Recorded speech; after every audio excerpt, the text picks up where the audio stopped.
on my For You page where people are saying that Asian men are the least desirable men based on race. So I think times are changing, but I could sort of corroborate what these two content creators are talking about. Once upon a time, when I was on different dating apps like Grindr, I remember a time when it was correct. It was okay to say like you weren't into Asians or POCs. I think we have somewhat moved on from that time, but it's not because it's not being said that it's not happening in practice.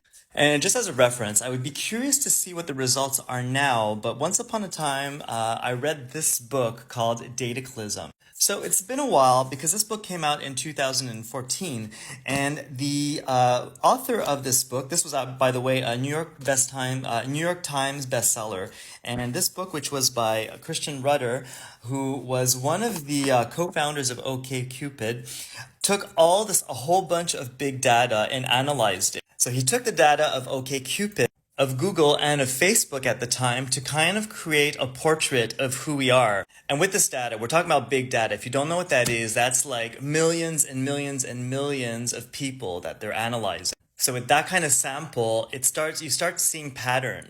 Oh, he also included Match.com and Date Hookup. I don't even know if that one exists anymore. And so what they analyzed was the behavior that people had on the website. So this is very different from people filling out surveys, because you could bias your answers by saying something that you feel is more PC, right? No, what they've analyzed is really what people were actually doing on this site. And from this, they were able to establish like a hierarchy of people's preferences in terms of races. Okay, and I give you fair warning, this might be really upsetting, but keep in mind that this was a while ago in 2014. This has likely changed and things have likely shifted.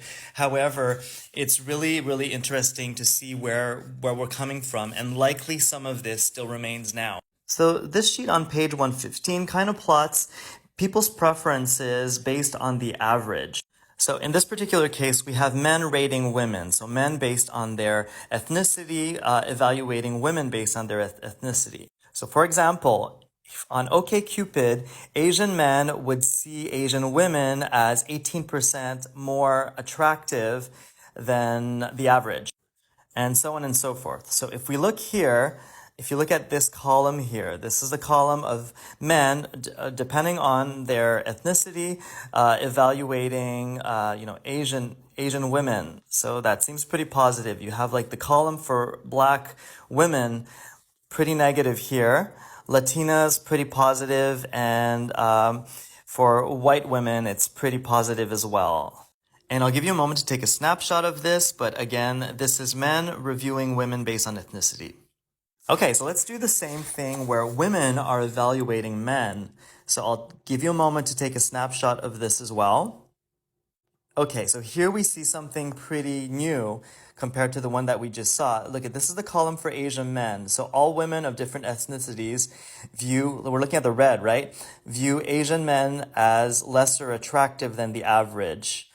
Pretty much almost all across the board. The only place is where you have Asian women evaluating Asian men. It's always pretty positive, except for here. They don't seem to have any data for that. And then look at the column for black men. So women of different ethnicities evaluating black men. It's also pretty negative. Latino, it's pretty mixed. And look at white men. White men are always on top here. They always seem to average out a lot better. And again, keep in mind that these are results from 7 to 10 years ago. I mean, since then, there's been the explosion of K-pop, which I believe has changed people's perception and criterias on beauty. I do believe standards have evolved as well. I do believe that certain standards have evolved, but it's kind of interesting to see it in this way. It's a little bit shocking too, but this is why representation in the movies, in ads, is important, because it helps skews these internal biases. If there isn't proper representation, and if we're presenting, for example, Asian men always as the clown and the unserious characters in movies, we're going to continue to have results like this. And if you don't agree with the results that are here, just keep in mind that this is big data. We're talking about millions and millions and millions of people anonymously giving us information on themselves based on their behavior that they're having online. So it's a little bit irrefutable, right? This was a portrait of who we were at one point in time.